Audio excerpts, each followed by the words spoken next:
رہا ہے۔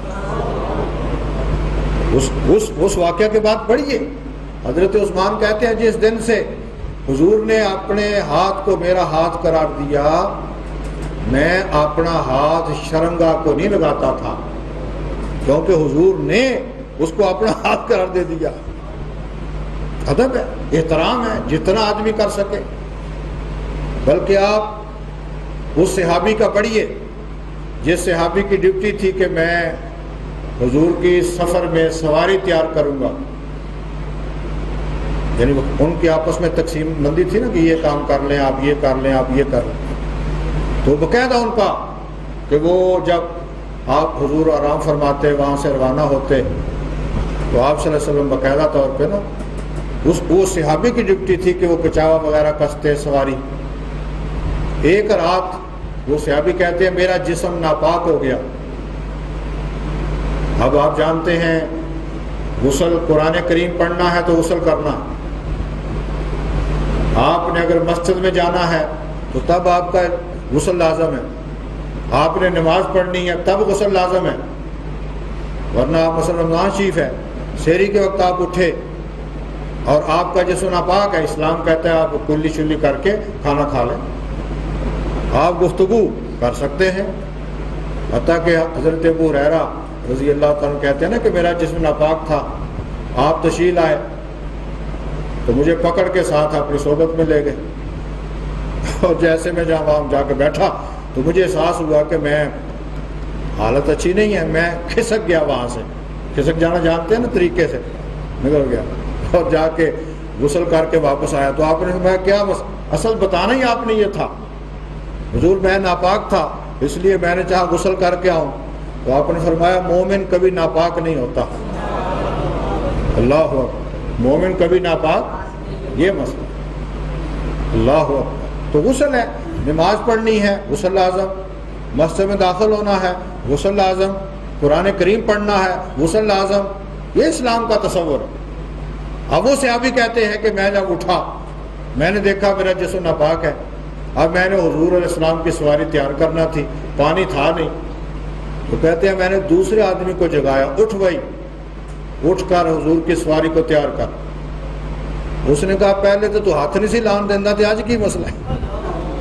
ہوتا تھا نا کہ تو پہلے تو ہمیں ہاتھ نہیں لگانا، وہ میرا کام ہے، میری ڈیوٹی ہے، میں۔ اس نے کہا میں اس قابل نہیں کہ حضور کی سواری کو ہاتھ لگا۔ اندازہ کرو مسلمانوں کہاں ادب تھا، بلکہ حضرت باغزی بستامی کہاں لوگ تھے، اپنے وقت کے محدثین کہتے ہیں جو حضور کی حدیثیں بیان کریں، حدیث پڑھانے والے، ان کو جمع کیا، کہا کہ میں نے آج آپ کو اس لیے تکلیف دی ہے کہ میری طبیعت چاہتی ہے میں خربوزے کھاؤں، خربوزہ، لیکن مجھے یہ بتاؤ کہ حضور نے اسے کاٹا کیسے؟ انہوں نے کہا جی ہمارے مطالعہ میں یہ چیز نہیں ہے۔ انہوں نے فرمایا جب تک تم خربوزہ کاٹنے کا طریقہ مصطفیٰ سے نہیں بتاؤ گے میں خربوزہ نہیں کھاؤں۔ ہم نے تو کبھی پوچھا ہی نہیں، ہم نے تو بلکہ اپنے آپ کو کبھی نہیں پوچھا کہ تو جو کر رہا ہے مصطفیٰ نے یہ کہا ہے یا نہیں کہا۔ یہاں سے ہماری بگڑی ہے، یہاں سے ہم تباہ ہوئے ہیں۔ چلانی ہم نے اپنی ہے، میلاد اس کا، محفل اس کی، میلاد اس کا، چلانی اپنی ہے، نہیں اپنی نہیں چلنی۔ صورتحال یہ ہے کہ ہم حضور علیہ السلام کی بات کو مانیں۔ تو آپ کے وصال کا دن ہو، یہ کہنا کہ اس دن سوگ مناؤ جی، بلکہ میری رائے یہ ہے، میں تو اس موقع پر کہتا ہوں کہ جو امت کے لوگ محفل میلاد سے اختلاف کرتے ہیں وہ حضور کے سوگ میں مجلس سجائیں، ہم اس میں بھی شریک ہوں گے۔ تو کچھ کرو تو صحیح، لڑنا، اختلاف کرنا، پھر ایسے موقع پر۔ یہ جو کراچی کا واقعہ ہوا میلاد شریف کے موقع پر، کتنی شرمندگی کی بات ہے، اور کتنا بڑا سانحہ ہو گیا، کتنی بڑی نقصان ہو گیا۔ اس موقع پر بھی میری گزارش ہے صبر، ہمت کا دامن نہ چھوڑیے۔ اصل یہ ہمارے وطن کو نقصان پہنچانے والی بات ہے، اور خاص طور پہ ایسے لوگوں کو تنگ کیا، ایسے لوگوں کو زیادہ تنگ کیا جا رہا ہے جو محب وطن ہے۔ یعنی عجیب صورتحال ہے، یعنی جو محب وطن لوگ ہیں ان کو زیادہ پریشان کیا جا رہا ہے۔ اس لیے میرا تو جہاں تک ایمان ہے، میں آپ کو بھی کہہ دیتا ہوں، ذبح ہو جاؤ، مر جاؤ، ملک پر آنچ نہیں آنی چاہیے، ملک کو بچانا ہے، کیونکہ پاکستان پھر دوبارہ نہیں مل سکے گا۔ یہ آئندہ ہماری نسلیں تبھی بچیں گی اگر پاکستان بچا۔ لہذا ہم نے آپس میں ہرگز نہیں لڑنا، کسی پہ الزام نہ لگاؤ، کسی پہ تہمت نہ لگاؤ۔ ہاں حکومت کا فرض بنتا ہے، پہلے کوئی نہیں آج تک ڈھونڈا، آگے کیا ڈھونڈیں گے؟ کب سے؟ یہ کوئی مہینے دو مہینے کی بات ہے، سال ہا سال سے ہمارا ملک میدان جنگ بنا ہوا ہے، سال ہا سال سے۔ اور کئی رپورٹیں ایسی بھی سامنے آئیں کہ جس میں حکمران کہتے تھے کہ ہم ان پہ ہاتھ نہیں ڈال سکتے، فلاں نہیں کر سکتے۔ اب کہاں جائیں؟ اس لیے امن، پیار، محبت، گمگیر صورتحال سے قومیں جب نکلتی ہیں تو قربانیاں دینا پڑتی ہیں۔ کوئی نہیں، حالات ہیں، وہ اچھے کام میں شہید ہوئے، حضور کی محفل میلاد سجاتے ہوئے شہید ہوئے ہیں۔ کتنا بڑا شرف ہے، کتنی بڑی عزت ہے، مرنا تو ہے لیکن وہ حضور کی خوشی میں بیٹھے تھے۔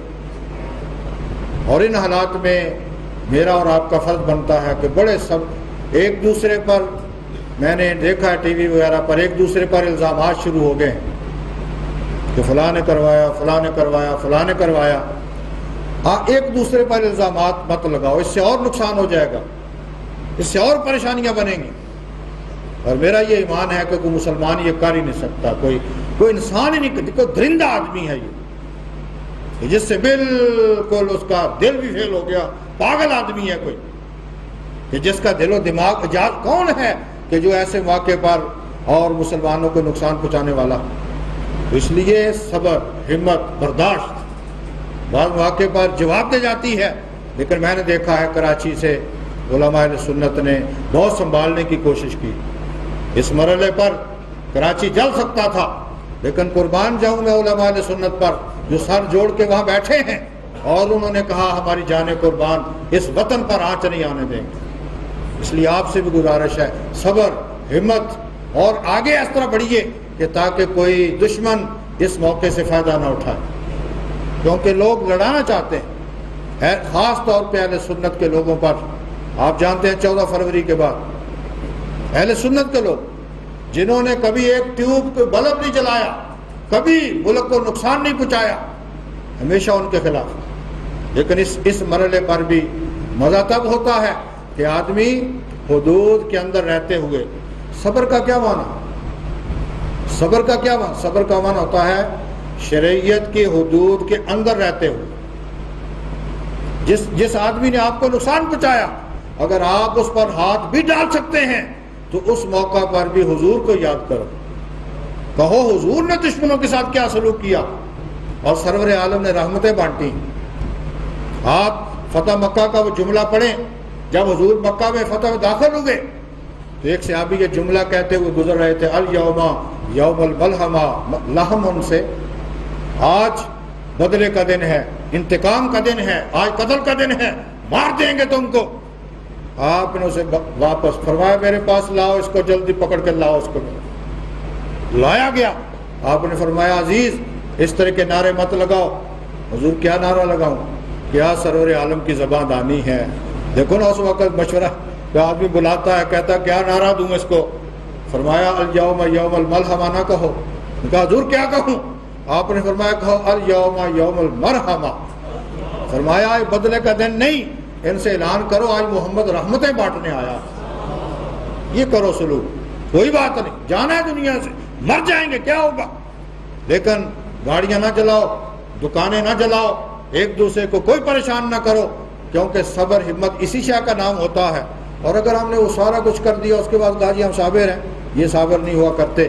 یہ وطن پاکستان، عالم اسلام کا کوئی ملک ہو، کوئی بات، ہم تو بلکہ میرا آپ پڑھتے سنتے رہتے ہیں، میں تو کسی کافر کو بھی نقصان پہنچانے کے حق میں نہیں، کیونکہ کملی والے کا اسلام ہے، کملی والے کا دین ہے۔ اگر کوئی دکھ دیتا، لیکن ایک میدان جنگ جب سج جاتی ہے، ٹکر میں آتے ہیں،